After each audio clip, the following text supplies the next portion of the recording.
સોમનાથના આકાશમાં પ્રથમ વખત યોજાશે સૂર્યકિરણ એર શો। 11 મેના રોજ સોમનાથમાં યોજાશે સૂર્યકિરણ એર શો। વાયુસેનાના 6 ફાઇટર જેટ આકાશમાં રચશે ત્રિરંગાની પ્રતિકૃતિ। પ્રધાનમંત્રી મોદીની ઉપસ્થિતિમાં સોમનાથમાં એર શો યોજાશે। ગ્રુપ કેપ્ટન અજય દશરથીના માર્ગદર્શન હેઠળ એર શોનું આયોજન કરાયું છે। 11 મેના એર શો પહેલા આજે યોજાયું રિહર્સલ। 10 મેના રોજ સવારે 11 વાગે યોજાશે ફાઇનલ રિહર્સલ। જામનગર સ્ટેશનથી ઓપરેટ થશે તમામ ફાઇટર જેટ।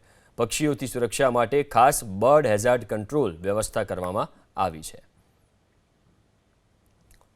તો પ્રધાનમંત્રી મોદી જે સોમનાથ આવવાના છે 75 વર્ષ પ્રાણ પ્રતિષ્ઠાને પૂર્ણ થયા એ નિમિત્તે, ત્યારે સોમનાથના આકાશમાં પ્રથમવાર સૂર્યકિરણ એર શોનું આયોજન કરવામાં આવ્યું છે, જેની આજે તૈયારી પણ કરવામાં આવી હતી। આજે એની પ્રેક્ટિસ કરવામાં આવી હતી।